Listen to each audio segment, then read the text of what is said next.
The gentlewoman from Texas, Ms. Garcia, for 5 minutes. Thank you, Mr. Speaker.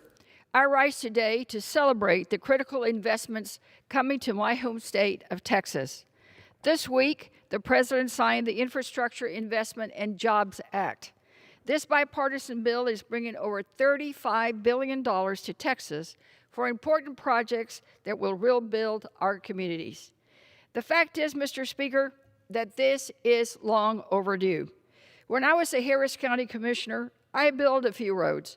I saw firsthand how badly our roads and bridges had deteriorated. We regularly scored C's and D's on infrastructure that my precinct relied on every day, creating costs and putting lives in danger. In fact, roads in terrible condition have forced Texas drivers to pay over $700 in extra costs each year.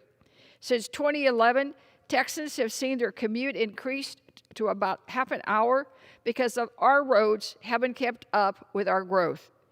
In that same time, Texans were hit with 60 extreme weather events that cost taxpayers over $200 billion. More than that, crumbling infrastructure has taken the lives of thousands in our great state. Just this February, our electric grid nearly collapsed, and over 200 people, many of them seniors, froze to death in their homes.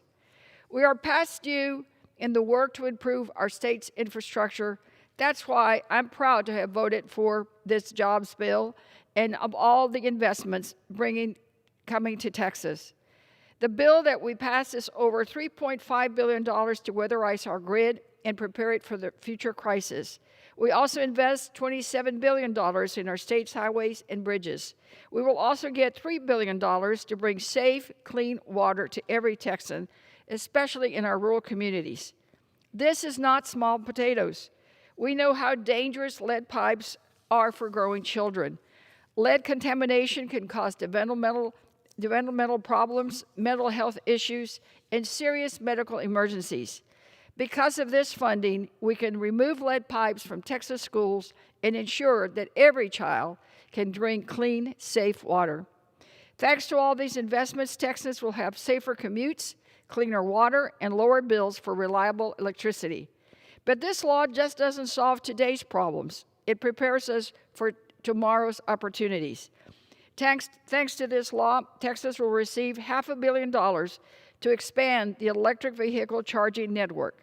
We will also receive over $1 billion to improve our state's airports, which are some of the nation's busiest.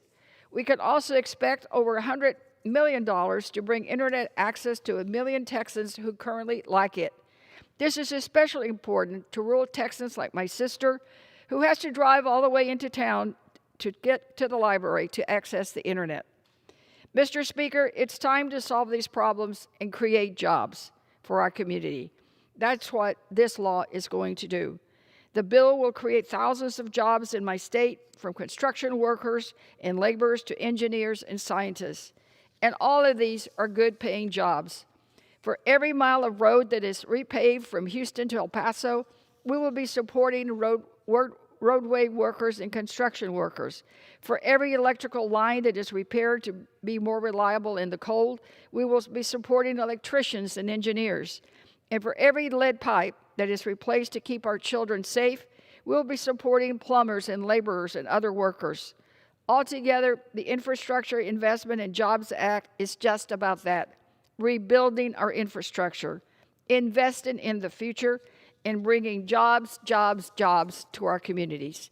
I am looking forward to seeing these projects come together in my home state, and I'm grateful for the leadership of our president and this Congress in making sure that this can get to all communities in our country. Together, we will truly build back better for Texas.